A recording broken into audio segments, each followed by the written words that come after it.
Message of Upanishads. So, Upanishads are a collection of philosophical texts which form the theoretical basis for Vedanta. In the purest sense, they are the oral commentaries passed down generations which explain the essence of the Vedas. Earlier, their study was confined to the brahmacharis, the brahmins and the sannyasis.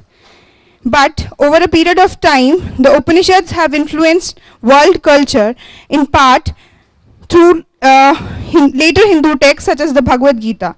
The Gita Dhyanam, a 9-verse poetic invocation that is often published with the Gita, celebrates the purported Upanishadic influence in a famous verse stating that the Upanishads are the cows and the nectar-like Gita is the excellent milk and Krishna is the milkman.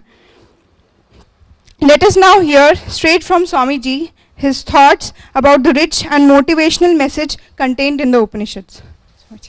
A very good evening to all of you and welcome to the last of the lecture series, a 3-part lecture series on the Gita, Vedanta in general and the Upanishads.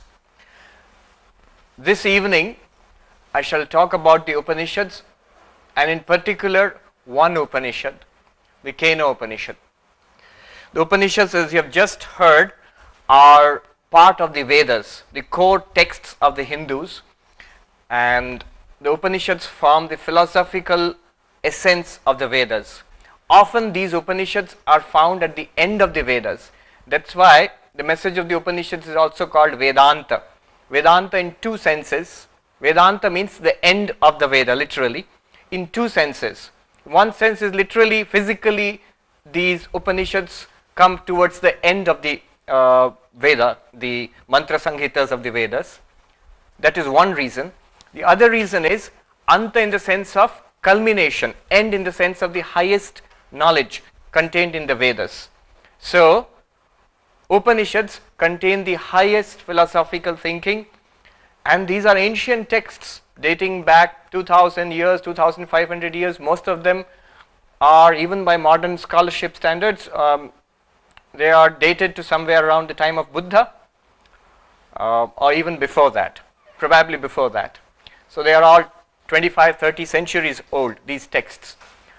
And you will see how interesting, how profound and how I would say modern or even postmodern in thinking they were at that time.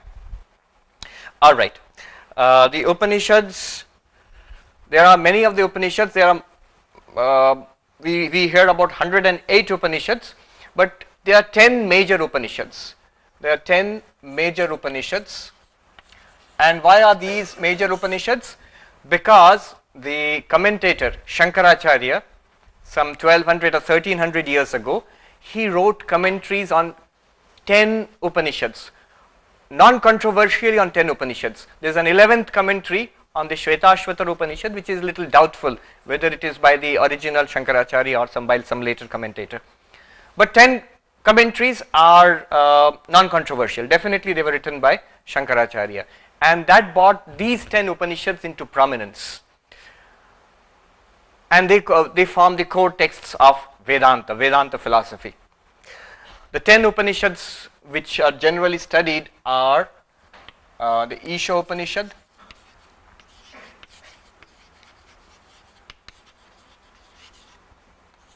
Kena Upanishad,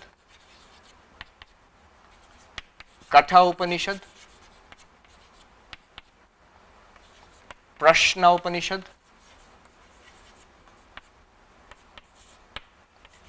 Mundaka Upanishad, Mandukya Upanishad, Taittiriya Upanishad, Aitareya Upanishad,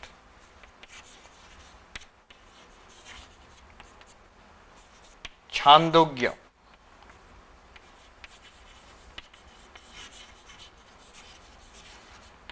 and the Brihadaranyaka.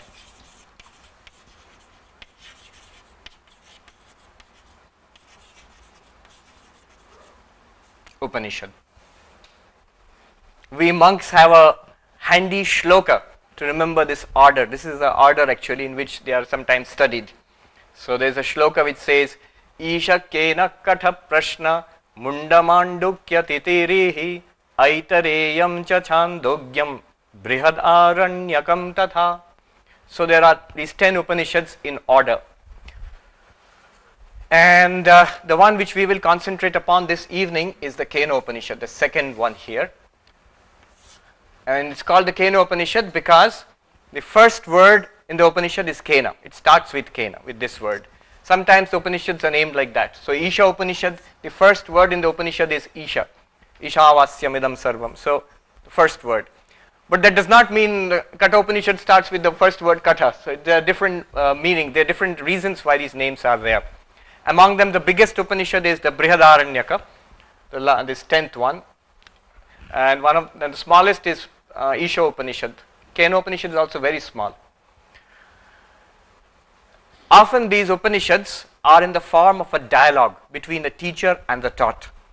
There's a student comes and asks a question. For example, in the Mundaka Upanishad, there's a student called Shaunaka. He comes and asks a question to the teacher. Kasminnu bhagavo vigyate sarvamidam vigyatam bhavati iti. Sir, by knowing what is everything known? So a shortcut, and it will be very useful. What is that subject by knowing which I can know everything? So this is a very interesting question. And the answer is equally interesting. But we will not go into that. The Kena Upanishad also begins with a question. Katha Upanishad, for example, is a well-known Upanishad in which it's a dialogue between Nachiketa and Yamaraja. Many of you may have heard of it. A little boy called Nachiketa goes and meets death. Yama is death, the lord of death. So this boy asks a question to death about what survives beyond death. And that's the dialogue between Yama and Nachiketa. In the Kena Upanishad, we have a dialogue between a student and a teacher. But in the Kena Upanishad, the names of the student and teacher are not given. It's in the form of questions and answers, but the name is not given. This Upanishad, Kena Upanishad, is in the Sama Veda.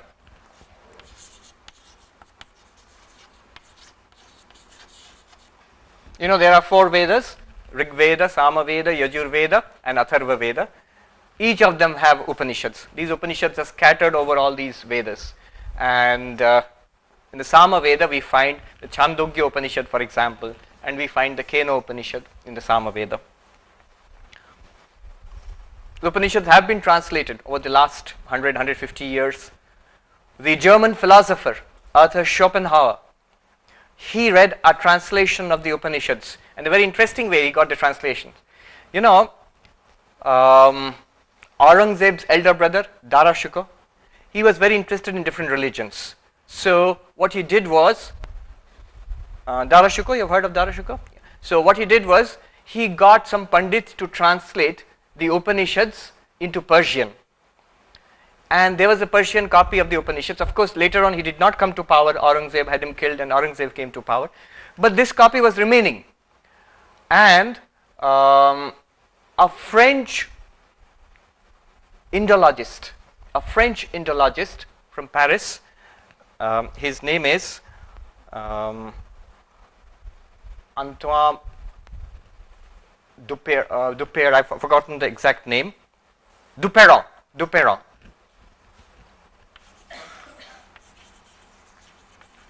I think this is the spelling, I'm not sure. Anquetil Duperron. You can look it up in the net. Anquetil Duperron. He came to India to search for texts of the Zoroastrians. But he got a lot of ancient texts of different religions.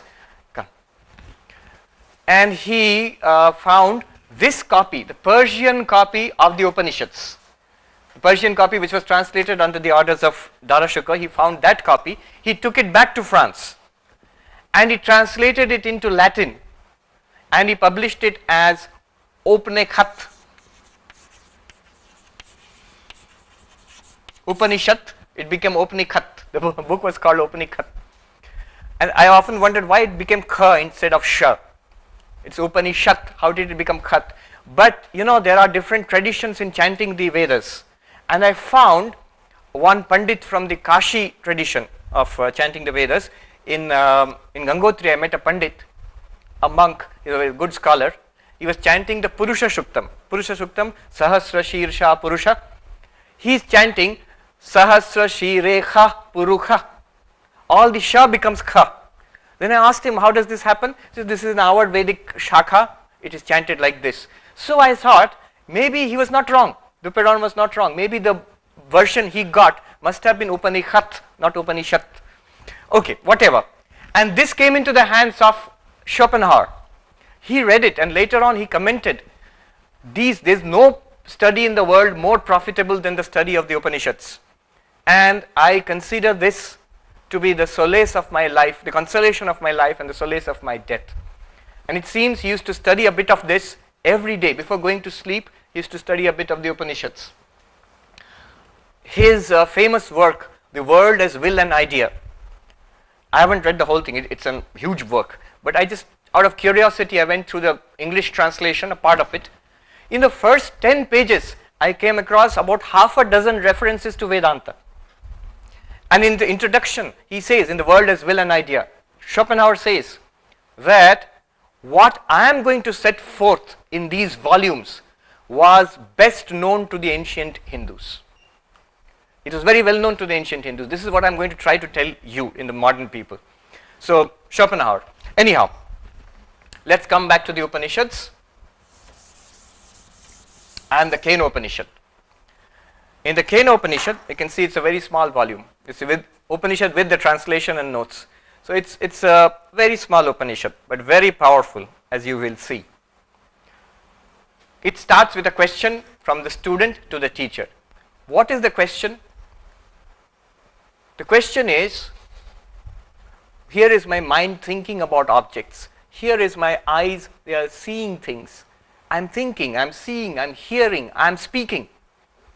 What is it? What power is it which impels my mind to think, my eyes to see, my ears to hear, my tongue to speak? See, the question is very mature. This shows a student is quite a profound student. I mean, he's not superficial, not a beginner. Why is it a mature question? Because he says, this body is inert. Sanskrit term is jada. This body is inert. There is a dead body and here is a living body. In this body I feel consciousness. I feel, I think, I speak, I see. What extra thing is there in this body which is not there in a dead body? What is the speciality? You know, you can see this fan is that fan is moving and this fan is not moving. The fan does not move by itself. If it could, it would have moved. Now, this fan is not moving and that is moving. That leads you to ask the question, what extra thing is there which makes the fan move? So you are inquiring about electricity. What is it that's making that one move and this not moving? You have a glass of water. You taste it, tasteless. And another glass of water just like that. You taste it, it tastes salty or sweet. And it looks exactly like that. Then you ask, what is that invisible thing which has come into this glass of water which makes it taste salty suddenly? So you are inquiring about something called salt or sugar. There must be something which has come into it which is invisible. We don't know it, but it is changing the properties. Something is happening here now. In this body, which is matter, this body is matter. And I feel a first person experience here. Philosophers call it the qualia. The problem, this hard problem of consciousness, they call it the qualia. There is a first person experience. Chalk is white. Medicine or science will say, when I see this white chalk, there will be some firings in the brain and that is the sensation of seeing something white. But as a person, as a conscious entity, there is an experience of whiteness. You know, there is an experience, actual vivid living experience, which is not captured in the firings of the neurons. That's a conscious experience. And that has not yet been explained by science. Still we haven't gotten around to explaining it. What gives a first person experience of actually experiencing something within? And a student is asking about that. What is it that shines in my mind, making me aware of objects? What is it that makes my ear hear? Actually the experience of hearing, the experience of seeing, the experience of speaking. What the word he uses is deva. Deva here does not mean devata, it means something shining. What is that shining inside me which makes me perform all these functions? Now let me give you the original question in Sanskrit. This is the question. Kene shitam patati preshitam mana kena prana prathama prayeti yukta kene shitam vachamimam vadanti chakshu shrotram kaudeva yunakti. Kene shitam patati preshitam mana. Controlled by what, impelled by what does my mind think about objects? Kena prana prathama prayeti yukta. What controls the life forces in this body? Kene shitam vachamimam vadanti. Under whose impulse these words are coming from my mouth? Chakshu shrotram kaudeva yunakti. Which shining entity is impelling eyes, ears? So he's asking a question about the reality within. What is that within me? This is the question. It's a subtle question, a deep question. And then the teacher gives the answer. Let me explain the answer and then I'll go to the original answer given by the teacher, because if I tell you straight away, it won't make sense. Very enigmatic answer. The teacher says in one word, the answer is consciousness. What you are asking about, O student, it is consciousness. Chaitanyam. The word is Chaitanyam in Sanskrit or Chit. Chaitanyam, Chit, these are the words used. And what he says is, there is a consciousness in you. This is Chaitanyam. And you have a mind and you have a body. This consciousness shines in the mind,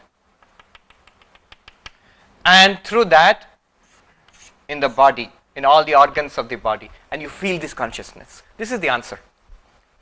Now the answer here is, the thing to be noted here is, the teacher presents consciousness in 5 aspects. There's 5 points you have to understand, appreciate. First of all, consciousness is not a part of your body or your mind. Consciousness is not a part of your body or your mind. It is apart from your body and mind. Here it's different from science, because modern science would say consciousness is a product of your body. Even your mind is a product of your body. Mind and consciousness all are products of the brain. That's what physiology would say today. But here the teacher says consciousness is apart from your mind and body. First point, it is not a part of your body. It's not a product of your body. Second point, it's apart, but it pervades and illumines the mind and body. Consciousness pervades and illumines the mind and body, enabling it to function.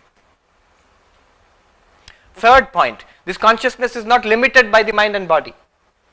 It exists apart from the mind and body also. It's not limited to it. It's not something here in this particular brain, in this part of the body. It's not limited by the body. Third, this consciousness is known, it is known in the functioning of the mind and body.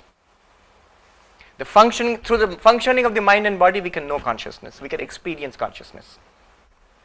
And fifth, the last point to be appreciated is, without the mind and body, consciousness is still there, but it cannot be known.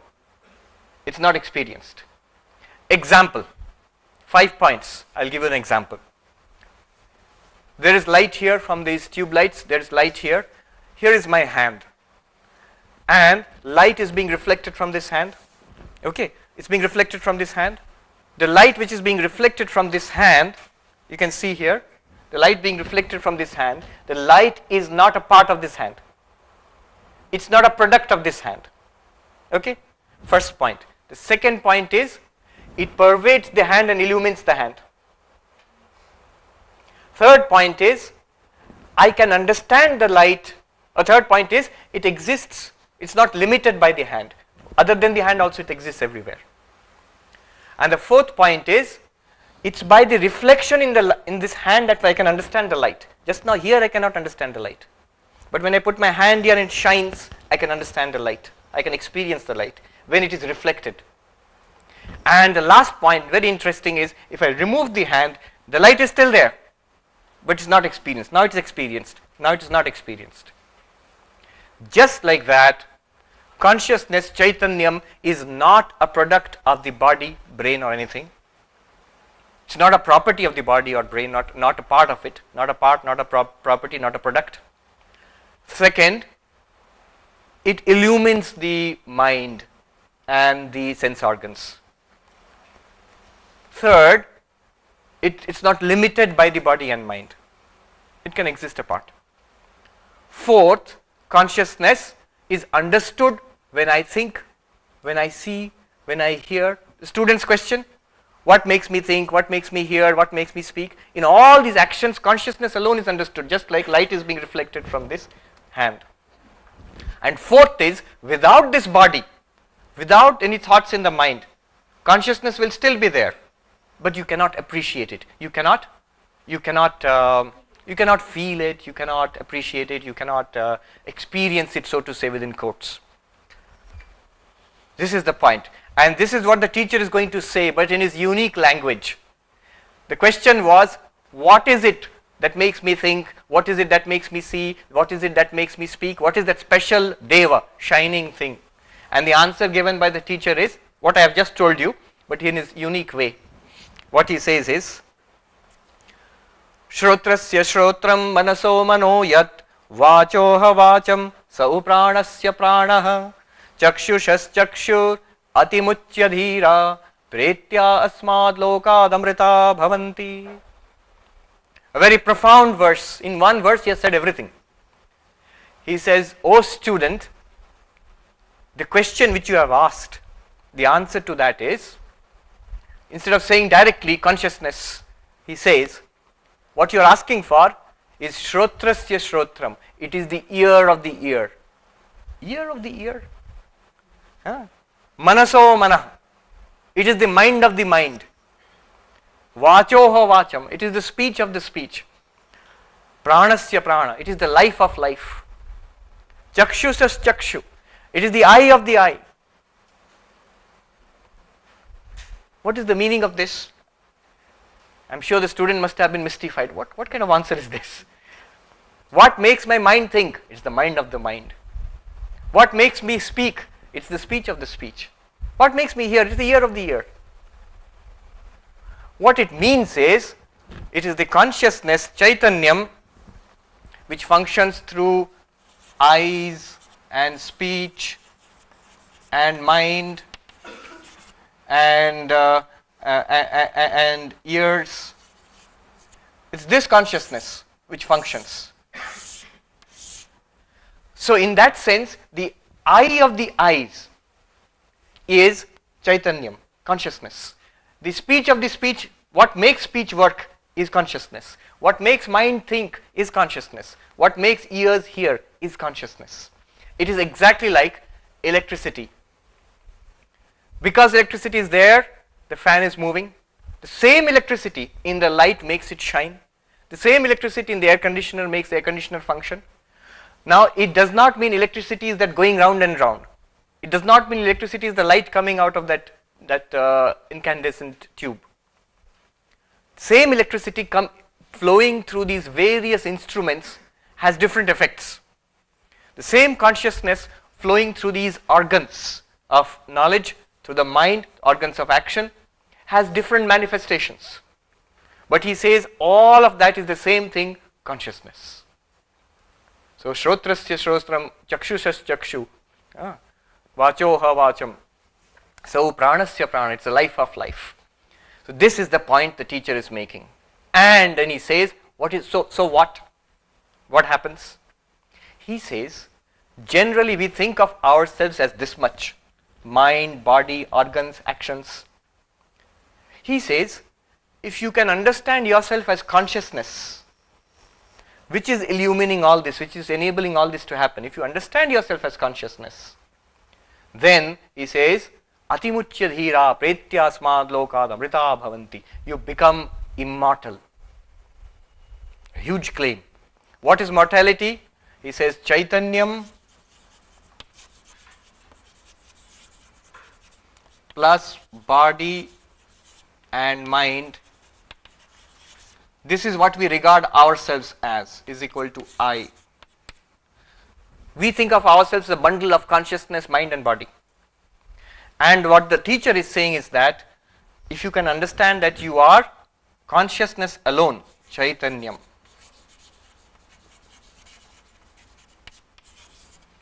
this is what the Upanishad is saying.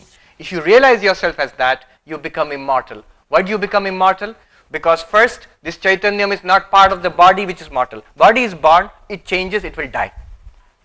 That's absolutely true. It's true of the Ajnani, one who has not got realization. It's true of the Jnani also.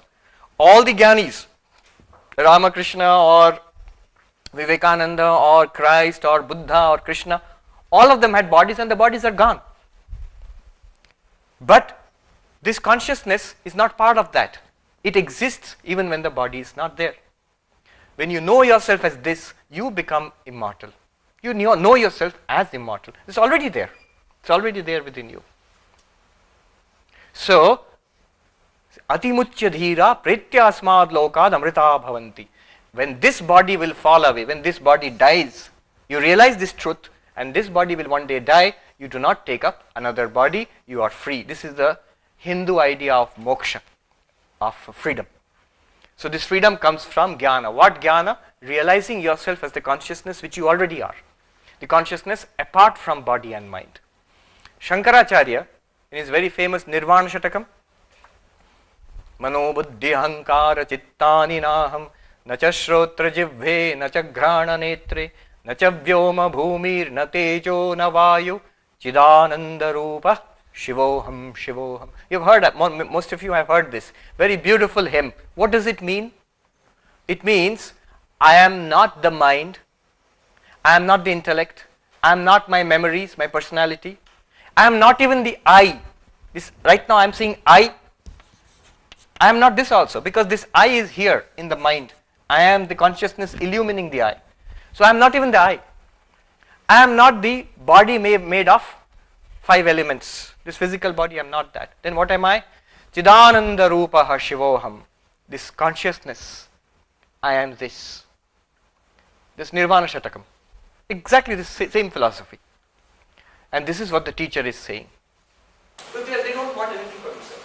They've got what they want.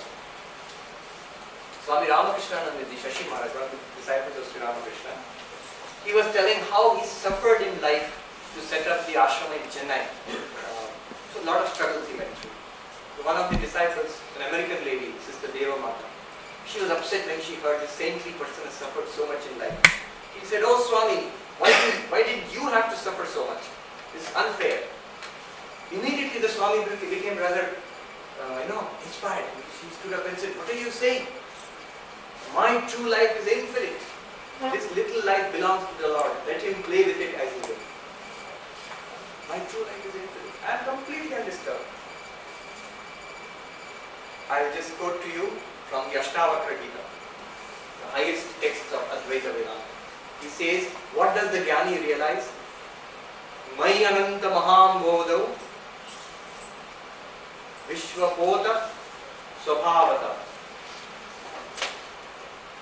Mai ananta maham bodho vishvavichi swabhavata. Udetu vastamayatu name vriddhi navakshati. I am an infinite ocean of consciousness. I am an infinite ocean of consciousness. And this world, including this body, this body is not an infinite ocean of consciousness. So this body, this mind and all others, in this infinite ocean of consciousness, these are all waves. Let them rise, udetu, va astamayatu. Let them settle. Let birth come, let death come, name vriddhi navakshati. I am not increased. The ocean does not increase when a wave comes up, even a tsunami wave. The ocean remains the same water. And when the wave subsides, the ocean is not reduced thereby. Similarly, when death comes, I am not reduced thereby. When failure comes, or your insulted or some kind of unhappiness comes, you are not reduced thereby. When you are exalted, when you are honored, when you are successful, you are not increased thereby. Name vriddhi navakshata. Because all of this, these are all waves in the infinite ocean of consciousness which I am. When I think like this, when I know this, I feel good. But this goes away. The moment you're out of the lecture hall and back to the mess or in the study, and then you forget this, and then all troubles start again. Right? So what is the solution to this? The answer is this. What you know right now is an intellectual knowledge. Something you've heard, you feel inspired, and you feel good. But this is not your core experience or your core belief. Your core belief is still that I am this body. And I am this mind. This has to shift. The I is still here. It is here. The body and mind. It has to shift to here. And that's not happened yet. When it shifts there, you don't have to think that I am consciousness, Aham Brahmasmi. I remember, there was a very senior Swami, we were discussing with him in Haridwar, this very question. One of the Swamis asked the question, at least I have to hold on to this knowledge, only practice necessary is to hold on to this knowledge that I am consciousness. And that Swami said, no, yahi to nahi karna hai. The actor who acts as a beggar in a street play. You have a Nukkad Natak here? So the boy who is acting as a beggar in the street play, does he have to keep remembering, I am not a beggar, I am a student of IIT Kanpur, let me not forget that, otherwise I will be in deep trouble. He doesn't have to remember that. He can pour himself into that acting.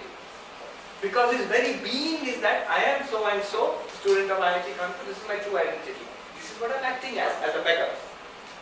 In fact, he has to keep that beggar consciousness in mind, rather than his IIT student consciousness in mind. The day your consciousness is firmly established, your idea, and this establishment happens in the mind only, that I am Chaitanya. This mind and body are objects. It happens. This shift happens. Then you need not hold on to this. You can do whatever you are doing with full attention.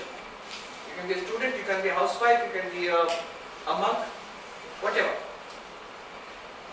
So, till that point, I am consciousness, I am Chaitanya, this will not help much. It's a good practice only, it's not realization. तो ये ब्रह्म ज्ञान नहीं है अंदर, ये एक धारणा हुआ है, which is very good. How do I go to the Brahma Jnana? The idea in Vedanta is always there, Shravan, Manan, Nididhyasa. So Vivekananda says, fill yourself with these thoughts, think well about them, and the shift happens. It happens. I have met people to whom this shift has happened. And when that happens, one sign is it's permanent. I met a person to whom it has happened. First thing he did was, he tried to forget it. He wanted to see if it's just another spiritual experience, a vision or something like that, or is it something real and permanent. He did not do anything about it. And he says, that was 7-8 years ago, till today, every moment is unforgettable, blazing forth all the time, unchanging. No matter what you do with your mind, what you think, what you do with your body, that knowledge will be permanent. Just as you are Mr. So-and-so, that you cannot erase by any kind of thinking. You may think this way or that way, but you cannot erase who you are. This is even deeper than that. So that shift happens. But for that, thinking, meditating, filling yourself with these ideas. Because it is the truth, the shift will happen. One more question, we'll finish. Yeah. We all share the same consciousness. Yes. Yesterday we talked about that. Is it a separate consciousness in each body and mind, or one consciousness? And the answer in Sri Krishna, Bhagavad Gita, chapter 13, shloka number 2 or 3, whichever. Kshetradyam chapi mam vidhi sarva kshetreshu bharata. In all these fields, bodies and minds, it is the one consciousness shining forth. Now you will say that, how is it that there he is happy and here he is a person who stands in the same consciousness? The consciousness is illumining the happiness in that person's mind, consciousness is illumining the sadness in this person's mind. It's flowing through different minds, but it's the same consciousness, just as it's the same electricity. We are one consciousness, and at that level we are all one. Thank you very much. Thank you very much. It was a pleasure to be here with all of you.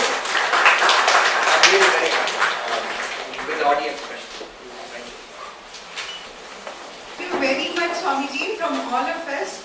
I'm sure so many profound thoughts just in 3 days were a little too much for many of us. But still, as Swamiji said, that with practice and with lots of Shravan, Manan and all, I hope we all will get to that truth. So thank you very much, Swamiji, to come over to IIT and illumine us all. I would like to ask Professor D.P. Mishra to present a small memento from Vivekananda Samiti to honor us.